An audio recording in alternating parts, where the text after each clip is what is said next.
안녕하세요. 생생법률쇼 진행을 맡은 양지민입니다. 법과 친해지는 제법 좋은 방법 생생법률쇼에서는요. 오늘도 크고 작은 법률 문제로 어려움을 겪고 있는 여러분들을 위한 법률 상담은 물론이고요. 세상을 들썩이게 하는 이슈들을 법적으로 풀어보는 시사법률 토크까지 준비가 되어 있습니다.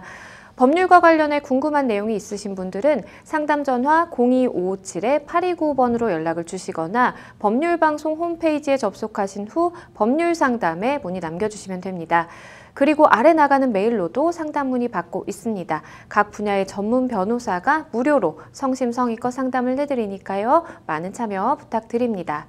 그리고 지금 이 방송은 유튜브를 통해서도 실시간으로 함께 방송이 되고 있습니다. 많은 시청 부탁드리겠고요. 유튜브를 통한 소통의 창구도 열어두겠습니다. 그럼 오늘 도움을 주실 변호사님 소개해드리겠습니다. 법무법인 청신의 권윤주 변호사님 자리하셨습니다. 안녕하세요. 안녕하세요. 법무법인 청신의 권윤주 변호사입니다.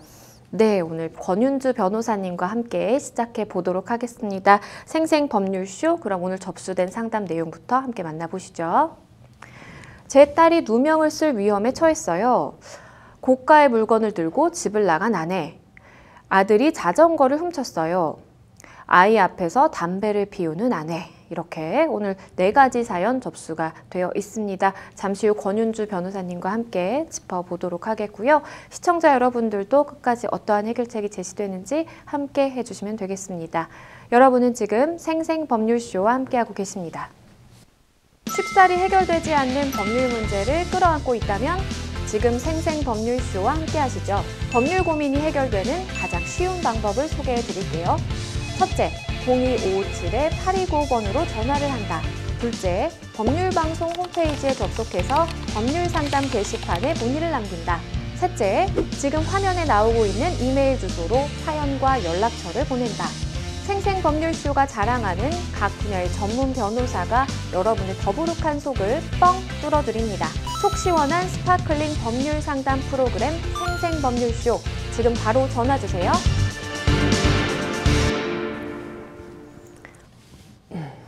네, 생생법률쇼에서는요, 매일 법과 여러분들이 이제 친해지기를 바라는 마음에서 법에 관련된 상식에 대해서 알아보는 시간 준비했습니다. 오늘 수요일에는요, 변호사가 알려주는 실전 소송 팁, 을지로 시간으로 시작해 보도록 하겠습니다. 을들이 알아야 하는 법, 을지로. 오늘 어떤 주제가 준비되어 있을까요? 네, 지금은 대부분 이제 대한민국 국민이라면 누구나 스마트폰을 이용해서 인터넷과 자유로운 IT 기기를 사용하는 그런 시대입니다. 네. 이런 시대에 누구나 한 번쯤 자기에 대한 이 온라인상에서의 모욕이나 명예훼손 또 여러 가지 통신매체 음란죄를 경험하실 수가 있는데요. 이 부분을 말씀드리고자 합니다.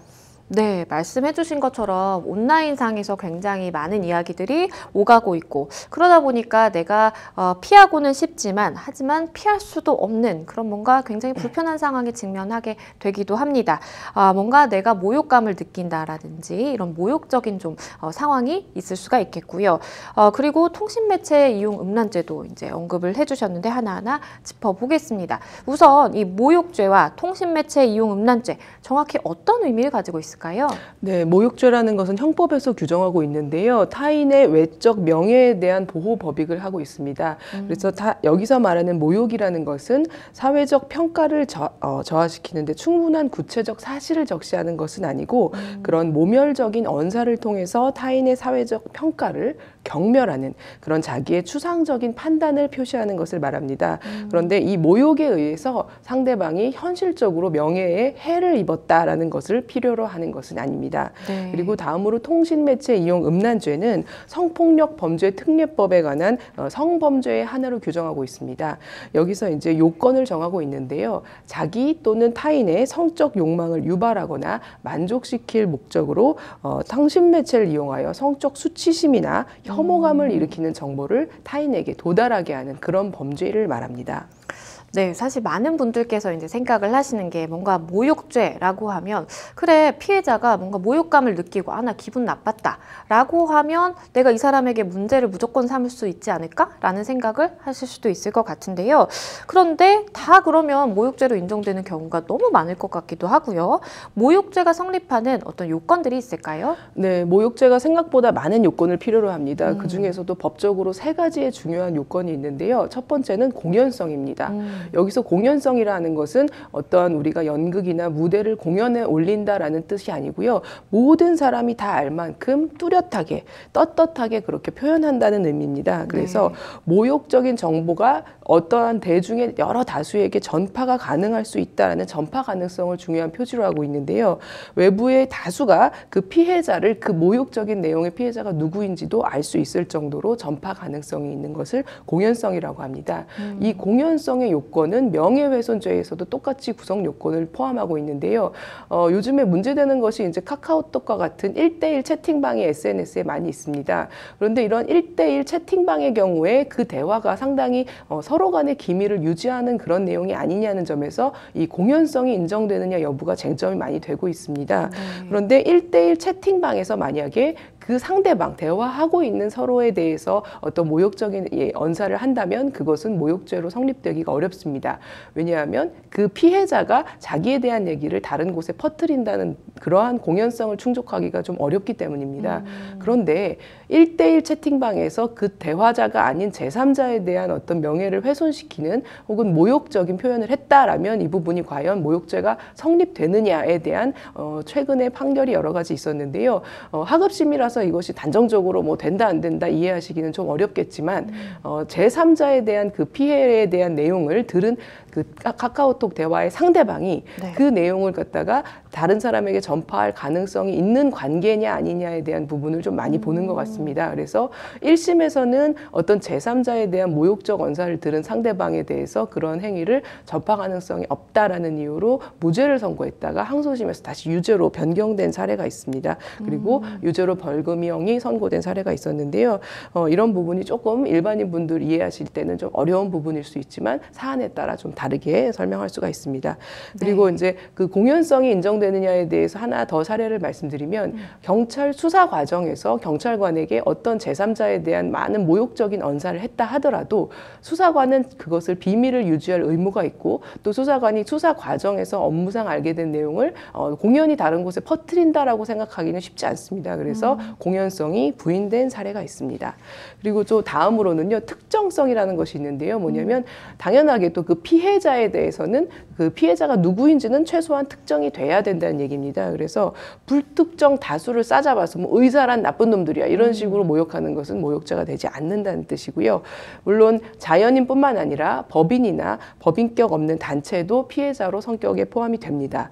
다만 명예훼손죄와 모욕죄가 다른 점은 돌아가신 분 사자에 대한 명예훼손죄는 성립을 하지만 모욕죄는 되지 않는다는 점입니다. 그리고 이제 마지막 모욕성인데요. 모욕성이라는 것은 이제 모욕을 어떻게 하느냐 이 방법에는 제한이 없습니다만은 그 모욕의 내용이 추상적인 사실 정도의 추상적인 의견이나 가치 판단을 이제 제시하는 경우를 말하는데요. 명예훼손죄와 다른 부분은 명예훼손에서의 내용은 사실에 대한 어떤 허위 사실이든 진실한 사실이든 사실에 기반한 내용을 가지고 범죄의 구성 요건이 성립되는 반면에 모욕적인 경우에는 좀 더 자신의 어떤 비속적인 표현에 해당하는 것에 이제 어떤 내용의 요건이 좀 다릅니다. 근데 문제는 이게 의견이냐 아니면 정말 그것을 넘어서서 모욕이냐라는 부분이 약간 이제 경계가 좀 애매할 때가 있는데요. 하나의 예를 들어드리면 내 의견과 다른 사람에 대해서 저 사람은 악의 축이다 이런 정도의 표현한 것을 가지고 대법원에서는 모욕이 성립되지 않는다 이렇게 보고 있습니다. 변호사님께서 말씀해 주신 것처럼 이러한 모욕성, 공연성, 그리고 특정성 이렇게 3가지의 요소를 기억을 하셔야 될 것 같은데요. 그런데 이제 이 요건을 다 충족을 해서 내가 생각하기에는 이거 분명히 모욕죄가 성립할 것 같다 라고 생각이 들 때 구체적으로 어떤 것을 준비를 해야만 실제 원하는 결과를 얻을 수 있을까요? 네, 이제 고소사건에 대한 일반론을 조금 먼저 설명드려야겠는데요. 이 고소라는 것은 국민이 자신의 권리를 행사해서 이제 나에게 만약에 형사 처벌되는 가해 행위를 한 사람을 수사기관에다가 이제 처벌해달라라는 것을 요청하는 것입니다. 문제는 우리가 생각할 때는 이제 내가 피해자이기 때문에 증거가 좀 불충분하더라도 내가 고소를 하면 수사기관에서 이 부분을 많이 도와줄 것이다 이렇게 생각을 하시는데요. 실제 수사에 들어가 보면 증거를 많이 가져와야만 수사기관이 이제 그 부분을 적극적으로 수사에 개시되는 그런 부분으로 작용을 하는 부분이 있습니다. 그래서 고소인이 되실 때는 무조건 증거를 최대한 하실 수 있는 범위 내에선 최대한 확보를 하셔야 되는데요. 지금과 같은 이런 인터넷상 모욕죄나 명예훼손죄와 같은 성질의 경우에는 사이버 모욕죄가 됩니다. 그래서 전체적으로 나를 비방한 모욕에 대한 가해 행위의 모든 그 온라인상의 모든 자료를 캡처 화면을 당연히 제출하셔야 되고요.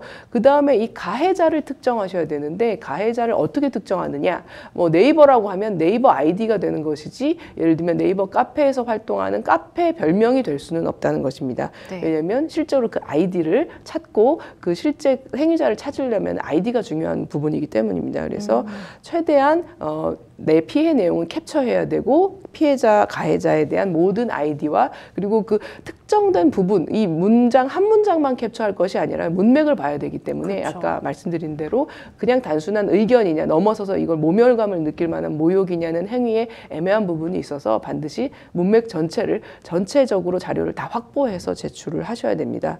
그리고 이제 또 이제 좀 디테일인데요. 우리가 어떤 인터넷 주소창을 URL이라고 해서 영어로 굉장히 글씨가 많습니다. 그렇죠. 약간 암호 같죠. 그런데 그 내용을 갖다가 글씨로 타이핑하거나 이렇게 하시면 오타가 날 수가 있어서요. 어차피 그거를 기재하시면서 함께 그 URL에 된 그 캡처 화면 페이지를 아예 또 추가로 함께 제출하시는 것이 좋을 것 같고요. 또 이 모욕죄의 행위자가 하나의 SNS 채널만 이용하지를 않고 뭐 페이스북도 이용하고 인스타그램, 뭐 카카오톡도 이용하고 여러 가지를 다 하는데 이 여러 가지의 행위자가 모두 동일인이다라는 것까지도 입증을 해야 되는데 이 부분을 어떻게 입증하느냐 좀 현실적인 어려움은 있지만 뭐 예컨대 그 아이디를 사용하는 사람의 뭐 프로필 사진이 다 똑같다거나 그 사람의 어떤 인적 사항을 알 수 있는 어떤 힌트가 있다거나 그 게시글을 올린 일시나 시간 내용이 완전히 똑같다거나 하는 식으로 최소한의 정황이라도 우리가 수사기관이 이 수사하는데 어려움이 없도록 최대한 협조를 해야 된다는 점을 아시면 좋을 것 같습니다. 네, 이렇게 모욕죄에 대해서 알아봤는데요. 그러면 앞서서 우리가 함께 언급을 했던 통신매체 이용 음란죄의 경우에는 정확히 어떤 상황에 속해야만 내가 소송까지 가능할까요? 네, 통신매체 이용 음란죄의 이제 피해자가 되시는 경우에는 상당히 이제 굉장히 여성분들이 대상인 경우가 많고 피해에 대한 정신적 고통도 크실 가능성이 매우 높습니다. 그래서 요건을 잘 아셔야 되는데요. 첫 번째는 그 의도를 이제 우리가 뭐 직접적 증거를 알 수는 없지만 어쨌든 법 조문상 요건으로는 그 자신의 성적 욕망을 채우려는 의도가 하나 있어야 되고요. 그리고 객관적으로 제3자를 갖다 놓더라도 해당 피해자의 특수성뿐만 아니라 어떤 피해자를 갖다 놓더라도 성적 수치심이나 어떤 정신적으로 수치심을 느낄 만한 그런 객관적인 표현의 언행이 나와야 됩니다. 그리고 이제 마지막으로 지속했느냐 반복했느냐가 중요한 부분인데요. 지속 반복을 구성 요건으로 하는 것은 아니지만 우리가 어떤 행위를 수사기관에 처벌을 요청할 때 단순히 일회성으로 어떤 하나의 표현만 가지고 참 수사를 개시를 요청하기가 쉽지 않고 또 선처를 해주는 경우가 많이 있습니다. 그래서 굉장히 반복적이고 지속적이냐라는 부분은 수사를 얼마나 진정성 있게 개시하느냐에 대해서 굉장히 중요한 요소가 될 수가 있습니다. 그러면 실제로 내가 그 피해자의 상황이라고 가정을 해봤을 때 어떤 것들을 좀 준비를 하고 실행에 옮기면 좋을지 좀 설명을 해주시죠. 네, 아까 그 고소 사건의 일반론과 마찬가지로 피해 입은 전체적인 가해자의 가해 행위의 내용에 대한 모든 증거를 준비하시는 것과 동일하게 준비하셔야 되고요. 또 하나는 접수에 대한 체계와 시스템을 좀 말씀드리면요. 이 온라인 신고 시스템이 따로 있고 경찰 현장에 가서 경찰서에 가서 진술하고 종이로 된 고소장 제출하시는 방법이 두 가지가 있습니다. 그런데 기본적으로 디지털 성범죄를 온라인으로 접수하시는 방법이 간단하고 신속하기 때문에 일단 그것으로 이제 만족이 된다라고 오해하실까 봐 설명을 드리는 것인데요. 이 온라인 접수한 이후에 반드시 경찰서에 가서 고소인으로서 고소인 진술 조사도 받고 방문해서 정확하게 접수 처리를 해 주셔야만 그것이 수사가 개시되는 정확한 요건을 충족하게 됩니다. 그래서 경찰서에 가서 직접 방문 처리하셔서 정확한 사실관계를 다시 한번 진술할 준비를 다 하시는 것이 좋을 것 같습니다.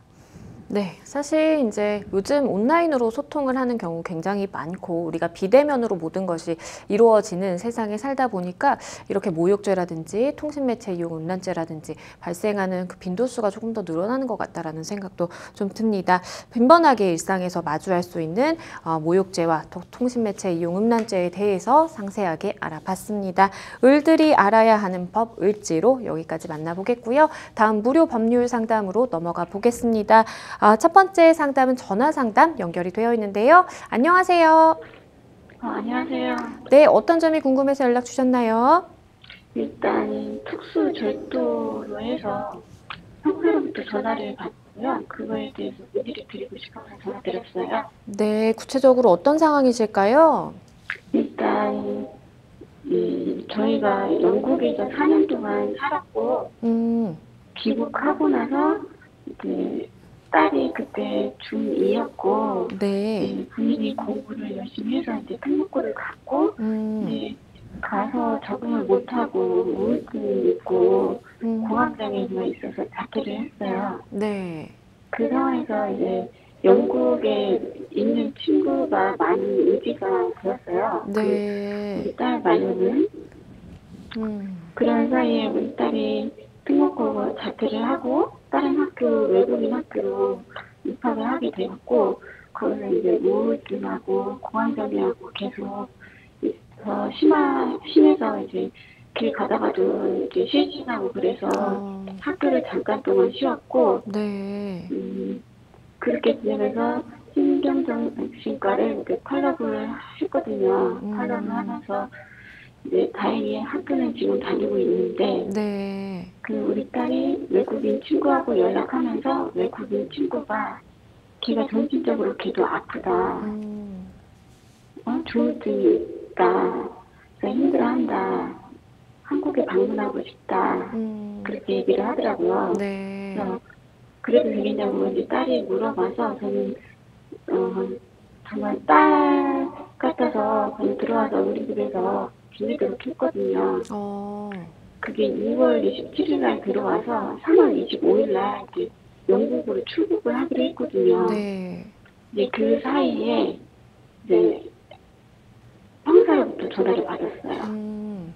금요일 날. 이제 딸하고 외국인이 니네 집에 거주하냐.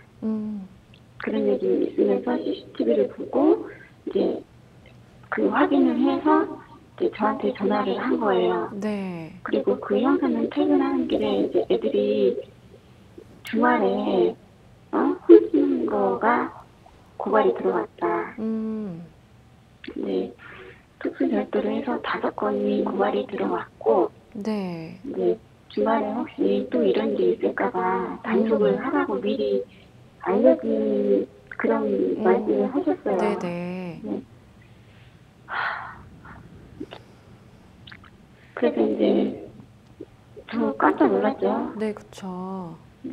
나는 그 외국인 친구랑 우리 딸이랑 하여튼 그렇게 했다는 게 그래서 이제 딸하고 얘기를 했고 그때 그 형사님이 외국인은 이제 그 아이디 그거를 확인을 해봐야 하니까 여권 사진을 찍어서 보내라고 해서 네. 여권 사진을 찍어서 보냈고 그때 이제 그 딸 친구 외국인이한테 여권은 잠깐 내가 갖고 있겠다 하고 제가 갖고 있었거든요. 네네. 그리고 이제 그 사이에 우리 딸하고 외국인하고 티격태격 하면서 우리 딸도 힘들어하면서 너 때문에 내 인생 망쳤다 힘들다 뭐 그런 얘기를 하면서 우리 딸한 그런 얘기를 했고 우리 딸이 그 외국인 우리 딸한테 또 넌 더 이상 내 친구가 아니다 이렇게 얘기하니까 우리 딸이 충격을 받아서 자해를 한 거예요. 아이고. 손목 위로 해서 그래서 일단은 지금 네. 절도 사건이 있었고 그것이 지금 네. 입건이 돼서 조사를 받아야 네. 되는 상황이기 때문에 그렇죠. 사실은 그 조사를 좀 어떻게 받는 것이 우리 따님분에게 좀 유리할까라는 생각이 가장 좀 크실 것 같고요. 그리고 이제 이 외국인 친구에 대해서 어떻게 좀 네. 대응을 해야 되는지 이런 부분이 좀 주요하게 궁금하실 것 같은데요. 네네. 네, 제 옆에 권은주 변호사님 자리에 계십니다. 변호사님과 좀 더 자세하게 말씀 나눠보실게요. 네, 안녕하세요. 네, 안녕하세요. 예, 제가 몇 가지 여쭤보겠습니다. 그 따님의 친구로 온 지금 영국인 친구가 있잖아요. 그 네네네. 영국인 친구도 같이 똑같이 18세인가요, 나이가? 네, 맞아요. 아, 05년생이고요. 네, 이제 그거를 이제 하려고 할 때, 예, 주도를 하려고 할 때 딸한테 이랬대요. 네. 나 도벽이 있다. 도벽이 있다. 예. 아니, 본인이 그렇게 얘기했대요. 도벽이 있다. 네, 하자, 훔치자. 그 외국인이 지금 네. 한국말이 되나요? 아니면 영어로 아예 다 안 소통, 돼요. 영어로 전혀 안 소통하는 돼요. 것이고요. 그 외국인 친구는 혼자 온 거지 부모님 없이 지금 이제 미성년자 혼자 입국한 거죠. 혼자 입국했고, 예. 그래서 이런 상황이 있어서, 예. 그 애가 또 심리적으로 안 좋고 조울증도 있고, 그래서 딸이 다니는 정신과를 소개를 시켜줘서 네. 진료를 봤어요. 그 애도 보고 우리 딸은 계속 탈락을 하는 친구고. 그러면 지금 친구가 해준 말로 도벽이 있다라고 지금 인식하신 거고 그거에 대한 어떤 특별히 증거가 있다거나 그 전에 무슨 다른 범행이 있다거나 그런 건 아니시죠? 외국인 친구에 관해서요. 그런 거는 전혀 몰랐죠. 그리고 이제 친구가 지금 따님을 꼬드겼고 친구가 주동자다라고 하셨는데 그 부분이 구체적으로 어떤 이유로 그렇게 생각하시는 건가요? 근거가? 일단 딸이 그렇게 얘기를 했고, 네. 그리고 그 형사가 CCTV를 아. 돌려봤는데, 예. 그 형사가, 그 외국인에는 옷가게 가서 정신없이 막 주워 담고, 딸의 눈치를 보면서, 그게 CCTV에 그렇게 보였다고 네. 선생님이 직접 얘기를 했거든요. 그리고 CCTV를 얘네들이 학생인 걸까 확인이 돼서, 그저께 여성 청소년과로 넘겨졌거든요. 예. 그렇군요. 그 지금 범행한 곳이 일반 상가에 뭐 상점을 어떻게 들어간 건가요? 그 옷가게 두 곳이고요. 네. 그 두 곳은 체인이에요. 네. 체인이고 그 옷가게 두 곳에서 두 건이 고발이 됐고 예. 또 다른 건에서 두 건이 됐고 화장품 가게 체인인데 거기서 한 건이 고발이 됐는데 예. 옷가게 두 곳 중에 한 곳은 우리 딸은 전혀 몰랐다고 하더라고요. 걔가 갖고 나오니까 나와서 알았다고 하더라고요. 자기는 그런 거 안 했다고. 좋습니다. 그렇게 했고, 예. 그 형사님이 이제 얘기를 하면서 대략 다 합친 게 86만 원 정도 되더라고요. 네, 85만 원 정도. 예. 네네네. 그러면은 CCTV를 직접 보신 건 아니고 설명 들으신 거잖아요. 네, 그 형사님이 이제 넘기기 전에 저한테 미리 얘기를 해준 거예요. 네. 그러면 그 CCTV를 봤을 때 일반 상점에 이제 여학생, 여고생 둘이 외국인과 이제 우리나라 여학생이 들어가서 이제 물건 보는 척 하다가 이렇게 몰래 숨겨서 주도 면밀하게 나왔다 이렇게 이해가 되세요? 아니면 이제 조금 허술한 틈을 타서 이렇게 좀 우발적으로 했다 이런 생각이 드시는 지금 상황이세요? 그것까지는 물어보지는 않았는데 예. 주워 담아서 네. 애들 그냥 어떻게 훔쳤냐 물어보니까 그 피팅룸에 가서 속에다가 옷을 넣어 갖고 온 것 같아요. 네. 근데 나한테는 겉으로는 안 보이니까 네. 당당하게 나왔겠죠. 그랬을 것 같아요. 네. 피팅룸에서 안 보이는데 거기는 CCTV가 안 보이는데 언니도 어떻게 알 수 있냐. 그 외국인이 저한테 따져 묻더라고요. 네. 그 지금 이 사건이 입건이 되게 된 것이 이제 피해자들이 고소를 해서 그렇게 된 건가요? 그렇죠. 예.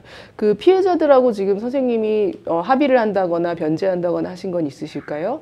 아직 시도를 못했어요. 시도를 못했고 이 네. 형사님은 아직 조사가 이루어지고 나서 네. 하라고 하더라고요. 네. 그 다음에 여성 청소년과로 넘어가서 이렇게 전화가 왔을 때는 그거는 조사가 이루어지기 전이든 후든 상관없다. 이런 네. 얘기를 늦게 들었고요. 네.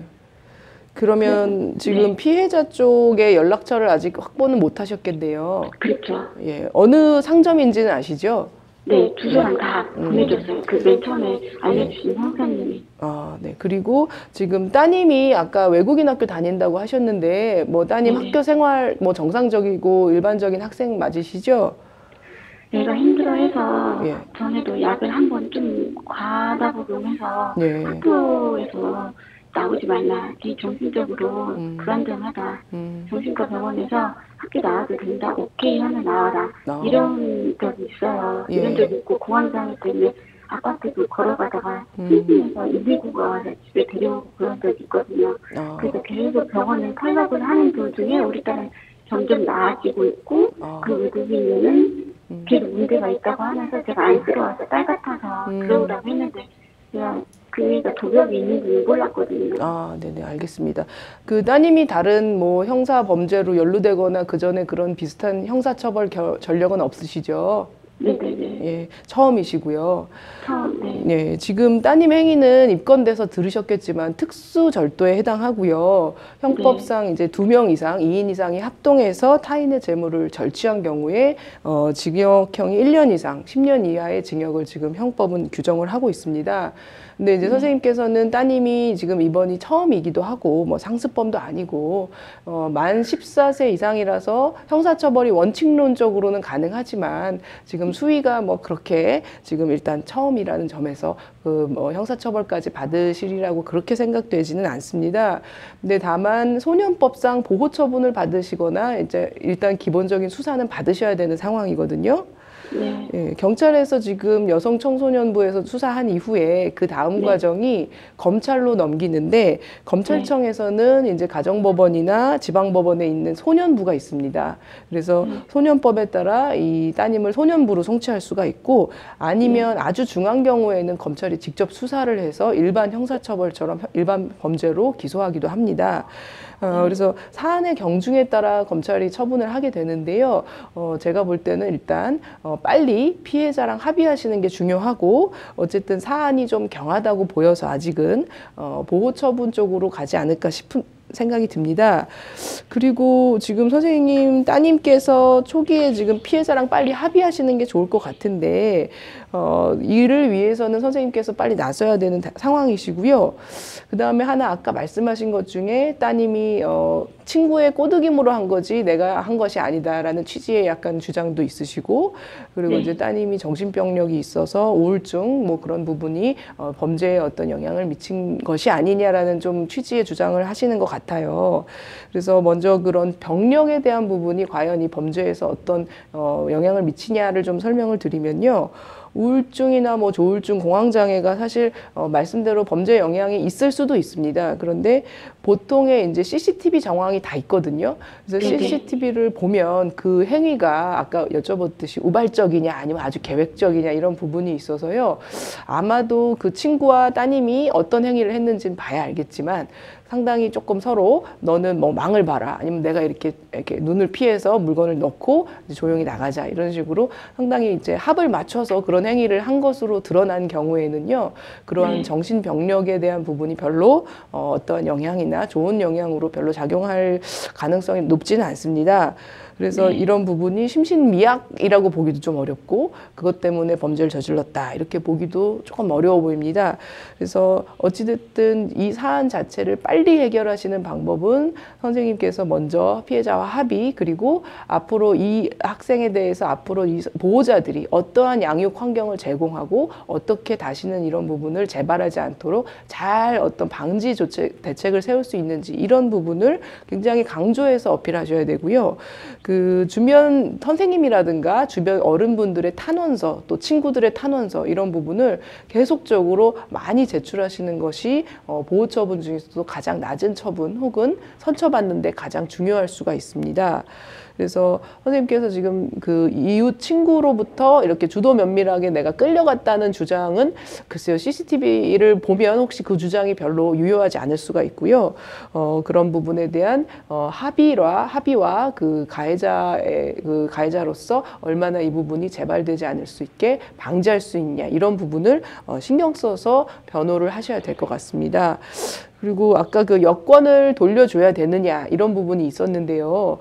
사실 여권을 우리가 갖고 있는 것이 잠시 그 어떤 정보를 위해서 조금 받았다가 금방 돌려주기 위한 목적 아니겠습니까? 네네네. 그래서 그거를 함부로 선생님께서 계속 네. 갖고 계신다거나 그 외국인 친구가 설령 범죄를 저질렀다 하더라도 그거는 네. 수사기관이 알아서 할 몫입니다. 그래서 네네. 수사기관 대신에 선생님이 그거를 뭐 가지고 있어서 출국을 못하게 한다든가 하는 것은 네네.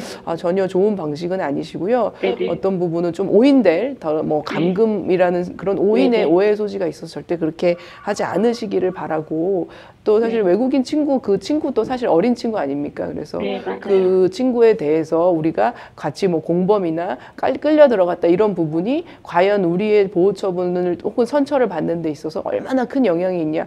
글쎄요, 크게 영향이 있지 않을 가능성이 높습니다. 그래서 그 친구에 대해서는 여권은 빨리 돌려주시고 알아서 각자 자기의 변호를 하도록 선처 받을 수 있는 방법을 빨리 강구하시는 게 가장 좋을 것 같습니다. 네, 일단 궁금증이 어떻게- 어느 정도 해결이 되셨을 것 같은데요. 일단은 지금 변호사님 말씀해 주신 것처럼 합의 부분을 조금 뭐 서두르시면 어떨까라는 생각이 들고요. 저희가 이제 네. 생방송으로 진행하다 보니까 시간 관계상 상담은 네, 여기서 마무리를 해야 될 것 같습니다. 혹시 뭐 진행을 하시다가 궁금하신 사항 있으시면 또 연락 주시면 소개를 해드리도록 저 하겠습니다. 잠깐 여쭤봐도 될까요? 네, 간단한 질문 네네. 하나 주시면 좋을 것 같아요. 그러면은 정신과 진료 본 거를 거기에 딸이 힘들어하면서 여태까지 그 애가 어떻게 해서 내가 힘들었다 그런 진료 기록지를 써서 제출해도 플러스가 된다는 거죠. 네, 제출한다고 해서 나쁜 영향이 있지는 않을 것 같고요. 다만 그것이 굉장히 유리한 정황 또는 핵심적인 증거다 그렇게 보기도 참 어렵습니다. 의사 선생님한테 써달라고 해도 그런 건가요? 왜냐면 네. 진료 기록지가 있으면서 거기에 진료 상담을 한 것도 있는데. 그러니까 그 부분이 맞는 말씀이시고 거짓이 아니지만 그것 때문에 범죄에 어떠한 큰 영향을 네네. 미쳤다고 보기는 좀 어려울 것 같습니다. 그러면은 그 제가 그 피해자 쪽을 직접 접촉을 해야 한다는 거죠? 직접 찾아가서. 뭐 가능하게 피해자가 연락처를 제공하는 거에 대해서 아주 거부하는 것이 아니라면 가능한 한 빨리 사과를 하시고 변제 합의를 하시는 것이 좋을 것 같습니다.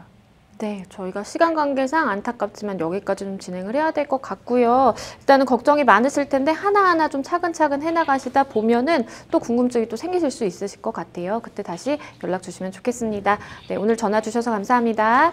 네. 일단은 이제 따님이 이렇게 입건이 되다 보니까 이제 엄마의 마음으로 걱정되시는 부분들이 좀 많으신 것 같아요. 변호사님께서 말씀해 주신 사항들 참고하시면 좋겠습니다. 여러분은 지금 생생법률쇼와 함께하고 계십니다. 쉽사리 해결되지 않는 법률 문제를 끌어안고 있다면 지금 생생법률쇼와 함께하시죠. 법률 고민이 해결되는 가장 쉬운 방법을 소개해 드릴게요. 첫째, 02557-8295번으로 전화를 한다. 둘째, 법률방송 홈페이지에 접속해서 법률상담 게시판에 문의를 남긴다. 셋째, 지금 화면에 나오고 있는 이메일 주소로 사연과 연락처를 보낸다. 생생법률쇼가 자랑하는 각 분야의 전문 변호사가 여러분의 더부룩한 속을 뻥 뚫어드립니다. 속 시원한 스파클링 법률 상담 프로그램 생생법률쇼. 지금 바로 전화 주세요. 네, 저희는 다음 사연으로 넘어가 보겠습니다. 다음 법률방송 이메일을 통해 접수된 내용입니다. 함께 보시죠. 아내와 저는 결혼 초부터 다툼이 많았습니다. 성격이나 취미까지도 서로 다르고 서로를 이해하지 못했죠. 아이를 낳고 나서 아내를 이해하려 노력해봤지만 쉽지 않았습니다. 그러던 중 제가 실수로 외도를 하게 됐고 그 사실을 아내가 알게 됐습니다. 이후 하루가 멀다 하고 싸움은 지속됐고 저희의 관계는 점점 더 나빠져 갔습니다. 그리고 얼마 후 아내가 제 통장과 인감도장, 값어치 나가는 제 물건을 모두 가지고 집을 나갔습니다. 며칠 후에는 집에 아내가 제기한 이혼 소장이 날아왔습니다. 이혼을 하려고 제 물건을 가져간 걸까요? 이혼 소송을 떠나 제 물건을 몰래 가지고 나간 아내를 용서하기가 힘듭니다. 아내의 절도, 형사처벌이 가능할까요? 일단 이혼을 생각을 하고 계셨을 수도 있겠고, 뭐 그런 상황에서 아내분의 이혼 소장이 날라왔는데, 이제 그 전에 사실은 나의 이제 뭐 아끼는 물건들을 가지고 가다 보니까 감정적으로 굉장히 좀 서운하신 것 같아요. 일단 아내를 형사처벌할 수 있느냐라는 질문을 주셨거든요. 어떨까요? 네, 일단 죄명에 따라 다른데요. 지금 사안과 같이 절도죄와 같은 일부 재산범죄에 대해서는 친족상도례라는 규정이 있습니다. 친족상도례라는 건 뭐냐면 친족 간의 범행과 고소에 있어서는 다른 그런 형을 면제하는 그런 규정인데요. 이때의 친족의 범위를 좀 말씀드리면 직계혈족, 그러니까 서로 부모 자식이나 조부모나 손자 손녀를 직계혈족이라고 하고요. 배우자나 동거 친족, 동거 가족이나 그 배우자, 이 사이에 이루어지는 범죄 중에서 재산범죄 중 권리행사 방해나 지금 절도죄와 같은 이러한 범죄는 형을 면제하는 것으로 규정을 하고 있습니다. 근데 이러한 범죄 피해에 대한 부분이 강도나 손괴와 같은 부분은 제외되고 있어서 이런 부분을 친족 상도례라고 하고 현재 이 사안에서는 아내를 형사처벌할 수는 없는 상황입니다.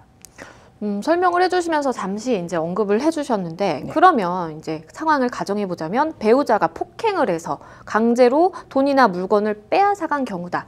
이런 경우에는 좀 달리 볼 여지가 있겠네요. 네, 강도나 그러한 손괴에 대해서는 친족상도례가 적용이 되지가 않습니다.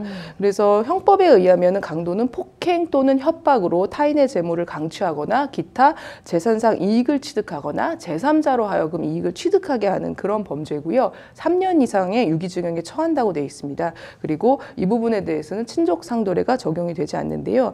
단순히 이제 함께 사는 동거 가족이 다른 재산의 재산을 몰래 가져가는 것에 그치는 게 아니라 물리적으로 동원을 해서 폭행이나 협박을 하는 이러한 행위까지는 법이 허용하지 않는다. 이렇게 이해하시면 좋겠습니다. 현재 이 아내가 이혼 소송을 제기를 한 상황인데, 그러면 이렇게 아내가 내 물건을 내가 아끼는 물건들을 다 저렇게 가지고 갔다라는 것이 이혼 소송에도 영향을 미칠 수 있을까요? 네, 이제 절도 행위만을 딱 떼어놓고 그걸 가지고 이혼의 어떤 유책 배우자가 되느냐 안 되느냐라고 보기는 조금 어려울 것 같습니다. 그러나 이제 이 상담자의 사안을 보시면 상담자님이 남편이시고 먼저 외도를 했습니다. 그리고 그로 인해서 관계가 악화돼서 서로 이혼을 고려하던 와중에 마지막에 이제 아내분이 남편의 인감도장이나 값비싼 물건을 가지고 나간 상황입니다. 그러니까 기본적으로 이혼 사건으로 본다면 이것은 남편이 유책 배우자로 인정되는 전제에서 사건이 흘러갈 가능성이 높은 사건입니다. 그런데 다른 한편으로 재산 분할이라는 부분이 있습니다. 이혼이라는 것은 유책 배우자가 청구하는 이혼을 받아주지 않고 이제 자기가 유책 배우자가 아닌 경우에 이혼을 청구하는 것인데요. 그 유책성과 별개로 재산 분할을 할 때에는 이 혼인 관계 파탄 시점을 기준으로 부부가 공동으로 소유한 모든 재산을 기준으로 해서 재산 분할 비율을 정하는 방식입니다. 그런데 아내가 이러한 소송 절차가 개시되기도 전에 먼저 자기의 맘대로 자기가 이제 국가의 재산 분할 판결이 있기 전에 재산 분할을 말하자면 임의로 해가는 그러한 방식이 되는 겁니다.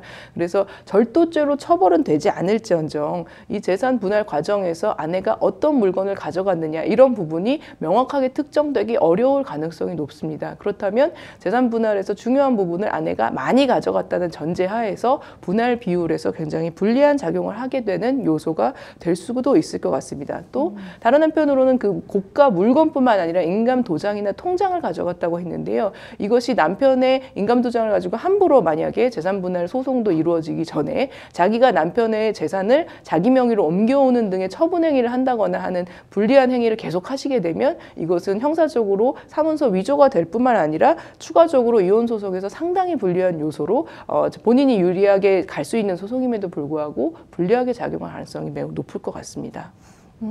이 부분도 좀 짚어볼게요. 사실 이렇게 부부간의 갈등이 이제 심한 경우에는 감정적으로 너무 이게 감정의 골이 깊어지다 보니까 상대방 배우자에 대해서 이제 뭐 욕을 한다라든지 험담을 한다라든지 이런 경우 굉장히 많이 발생하거든요. 이 부부간에 혹시 뭐 명예훼손을 저지른다라든지 이런 경우도 많을까요? 네, 부부간이라 하더라도 명예훼손이 분명히 성립을 하고 있습니다.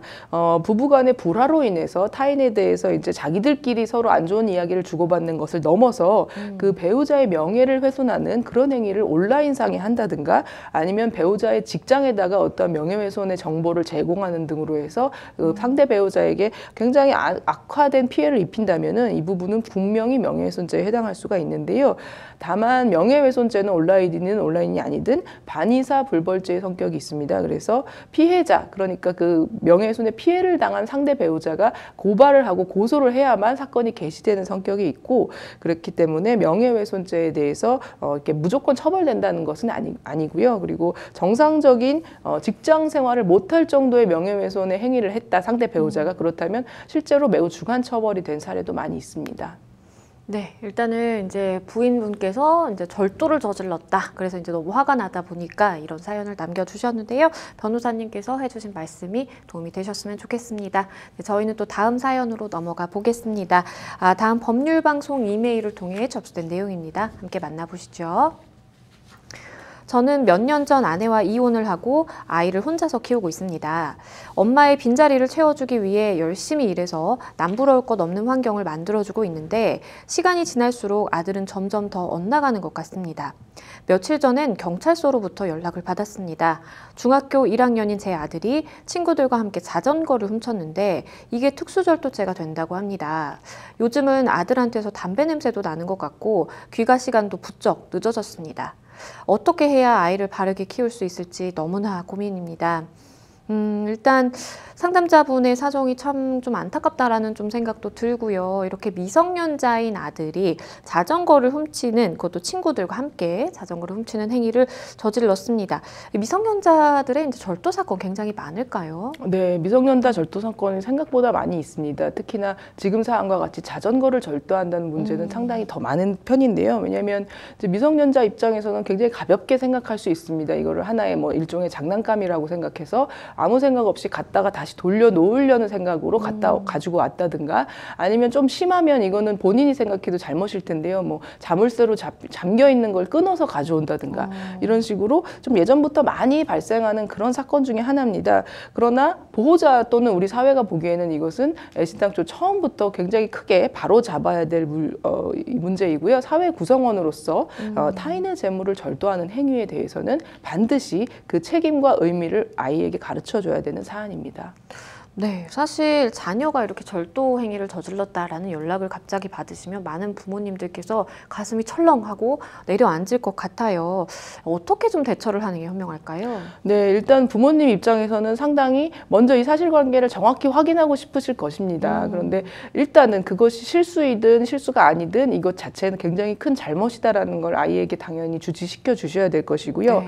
다만 이 부분을 우리가 무죄 주장을 할 것이냐 아니면 유죄 주장을 할 인정을 하고 이제 피해자와의 원만한 합의로 넘어갈 것이냐, 이런 부분으로 나눠 생각해 볼 수 있겠는데, 아이가 정말로 그 자전거 소유자한테 허락을 받았다는 어떤 오인할 만한 사정이 있었거나 아이가 정말 승낙을 받았거나 이런 문제라면 함부로 부모가 잘못했다고 단정 짓는 것 또한 아이한테 큰 피해가 될 것입니다. 그래서 정확한 사실관계를 확인하신 이후에 정말로 아이가 잘못한 것이 맞다면 서둘러서 피해자에게 부모가 같이 가서 사과하시고 합의하시고 앞으로 그런 일을 하지 않도록 재발 방지를 하겠다는 이유, 정확하게 그렇게 마무리를 하시는 것이 좋을 것 같습니다. 네, 앞선 사실 사례에서도 변호사님께서 설명을 해주시면서 이제 보호 처분에 대해서 언급을 해주셨는데요. 좀 설명을 해주시죠. 네, 이제 소년법상 보호 처분에 대한 말씀인데요. 이제 소년이라는 것은 소년법상 19세 미만인 자를 소년으로 정의하고 있습니다. 그리고 형법에서는 14세 미만의 자는 처벌을 하지 않고 있는데요. 이렇게 19세 미만이면서 그리고 소년법상 10세 이상인 자를 소년법상의 대상으로 정하고 있습니다. 그리고 이 소년법상의 소년인 경우에는 죄를 범한 소년이거나 아니면 10세에서 14세 미만인 경우에 형법에 저촉되는 행위를 한 소년이거나 아니면 좀 이 부분은 좀 상당히 좀 저는 문제가 좀 있지 않나라는 부분으로 생각하는 내용인데요. 아직은 범죄를 저지르지 않았지만 범죄를 저지를 우려가 높은 소년을 어떤 여러 가지 규정을 통해서 정의하고 있습니다. 그래서 이러한 소년 범위에 해당한다면 이러한 소년을 발견한 보호자나 그 보호자 또는 학교장이나 시설의 장은 소년부에다가 이를 통보할 수가 있게 되어 있습니다. 그래서 이런 소년범에 대해서는 형사처벌이 아닌 보호처분을 받는 절차가 소년법에 따로 규정이 되어 있습니다. 네, 사실 소년법에 대해서는 많은 분들의 좀 의견이 엇갈릴 수도 있을 것 같은데요. 변호사님은 좀 어떻게 보시나요? 네, 소년 범죄에 대해서 되게 뭐 연령을 낮춰야 된다, 아니면 여러 가지로 이 소년에 대해서도 강한 처벌을 해야 된다, 그런 의견이 많이 있습니다. 뭐 요즘에는 저희 때와 다르게 또 오히려 아이들이 인터넷 매체 많이 가까이 하면서 더욱더 강한 범죄로 가까이 간다는 어떤 그러한 평가도 많이 있는데요. 제 개인적인 의견으로는 아이들이 잘못할 수 있고 큰 잘못일 수도 있지만 아직까지는 우리가 어른들의 책임으로 두고 아이들을 좀 더 보호 처분 안에 두는 것이 맞지 않나, 현행법이 그나마 좀 맞지 않나라는 생각을 하고 있습니다. 네, 변호사님께서 소년법과 또 보호처분 다양하게 설명을 해주셨는데요. 일단은 아들이 이렇게 절도 행위를 저지르다 보니까 걱정이 좀 많으실 것 같은데요. 변호사님께서 말씀해주신 조언 잘 기억을 하시면 좋겠습니다.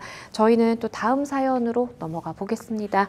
다음 법률방송 이메일을 통해 접수된 내용입니다. 함께 만나보시죠. 아내를 처음 만났을 때 단정한 외모와 딱 부러지는 성격이 마음에 들었는데요. 흠이라고 한다면 제가 비흡연자인데 아내가 담배를 피운다는 거였습니다. 아내는 담배를 피우기는 하지만 자주 피우는 것은 아니고 일이 힘들거나 스트레스가 쌓일 때만 한두 대 핀다고 했는데요. 이후 결혼을 약속했을 때에는 결혼을 하고 나면 끊겠다고 약속을 했습니다.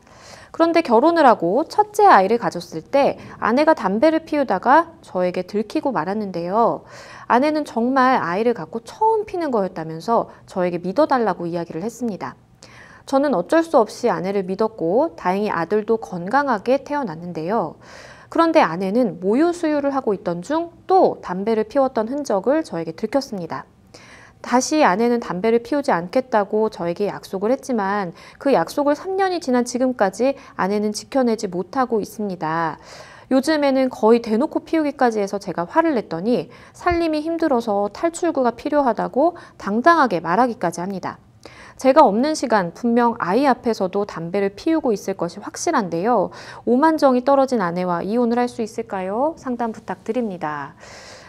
이 아내분이 이제 담배를 계속해서 끊지 못하고 아이 앞에서도 이제 피울 걸 생각하시다 보니까 이거는 그대로 있으면 안 되겠다라는 생각이 드신 것 같아요. 흡연을 하는 것이 이혼 사유가 될 수 있을까요? 네, 일단 단순히 흡연하는 행위만 똑 떼어놓고 보면은 과연 이혼 사유가 될까? 저는 어렵다고 보고 있습니다. 우리가 보통 예전에는 남성분들이 담배를 피고 아내분들이 담배를 안 피는 상황에서 이제 그런 부분을 굉장히 고통스럽게 호소하고는 있지만 그걸 가지고 아내분들이 이게 남편과 이혼이 된다라고 생각하시는 분들은 별로 없으실 겁니다. 반대로 마찬가지로 이 아내가 남편과 입장이 바뀌었다고 해서 그것이 이혼 사유로 될 것이냐? 그거는 쉽지 않다라는 것이 기본적인 의견입니다. 그런데 이제 여기서 상황이 좀 전개가 될 수가 있겠죠. 아이 앞에서 계속해서 담배를 피워서 아이의 건강을 해친다라든지 아니면 뭐 이걸로 인해서 부부간의 싸움이 잦아진다라든지 이렇게 조금 더 전개된 상황이라면 좀 어떨까요? 네, 말씀하신 대로 단순히 아이의 건강에만 위해가 있다라는 것을 넘어서 이제 그것이 하나의 단초가 되어서 서로 간의 신뢰가 사실상 파탄에 이르고 그것 때문에 서로 정말 이제 더 이상은 부부관계를 유지할 수 없을 정도의 수준이다라면 사실은 이혼 사유를 떠나서 협의의 재판상 이혼이 아닌 협의의 이혼을 하실 수 있는 것이 가능하지 않나라는 생각이 듭니다. 그래서 담배 피우는 것이 시작일 뿐 그것이 이혼 사유가 된다 안 된다라고 판단하시기보다는 그것을 통해서 정말 현실적으로 부부관계를 더 이상 유지할 수 있느냐 없느냐의 현재 상황을 기준으로 판단을 하셔야 되는데요. 간단한 하급심 사건이 있어서 소개를 해드리면 좀 오래된 사안이기는 한데 당시에도 신문 기사화 될 정도의 사안이었습니다. 네. 처음부터 이 사안과 유사하게 아내분이 담배를 피지 않겠다고 약속을 하고 결혼한 후에 아이가 안 생기고 6년 내내 담배를 폈지만 임신과 출산 또 이후 모유 수유 과정에서 또 담배를 피고 맨날 말로만 끊겠다 했지만 한 번도 실질적으로 끊어본 적도 없고 끊을 의사가 느껴지지도 않았던 사안인데요. 네. 남편이 아내에게 이혼을 일방적으로 청구했는데 그것이 인용이 됐습니다. 그 판결에서의 이유는 주된 이유는 결국 아내가 끊는 척만 하고 개선하려는 실질적 의지가 없었다라는 이유였는데요. 이 부분은 상당히 그 당시에도 의미가 있었던 판결이었습니다. 글쎄요. 이게 참 많은 생각이 드실 것 같다라는 생각이 드는데 우리 상담자분께 조언을 해주신다면 좀 어떤 게 있을까요? 네, 이제 일단 이런 담배라든가 음주라든가 이 부부관계에 있어서 모든 생활 태도가 배우자의 마음에 드는 그런 배우자가 있지 않다는 것은 모든 그 부부 생활 하시는 분들은 다 알 겁니다. 그래서 이렇게 작은 일에서 시작해서 그것이 부부관계에 과연 파탄으로 이르게 되는 것인가, 그것이 굉장히 오랜 시간을 두고 누적된 일이기 때문에 애시당초 신뢰관계가 파탄될 만한 일에 대해서는 서로 그 부분이 큰 싸움으로 번지지 않게 계속해서 주의하신다면 이것을 이혼 사유가 되냐 안 되냐까지 질문을 품지 않으셔도 될 것 같습니다.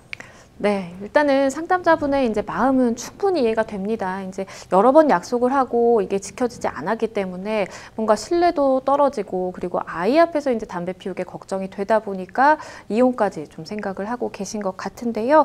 글쎄요, 그래도 많은 이혼 사건들과 좀 비교를 해보자면 그래도 좀 개선의 여지가 있고 부부관계를 회복할 수 있는 그런 여지가 있는 상황은 아닌가라는 조심스럽게 추측은 좀 가능해 보이는 상황으로 보여요. 그렇기 때문에 일단은 막바로 좀 이혼에 대한 법적 절차라든지 이런 이야기를 해보시기보다는 아내분과 좀 대화로 먼저 풀어보시고 다른 방법들을 먼저 모색을 해보시는 게 어떨까라는 생각이 듭니다. 잘 해결이 되시면 좋겠습니다.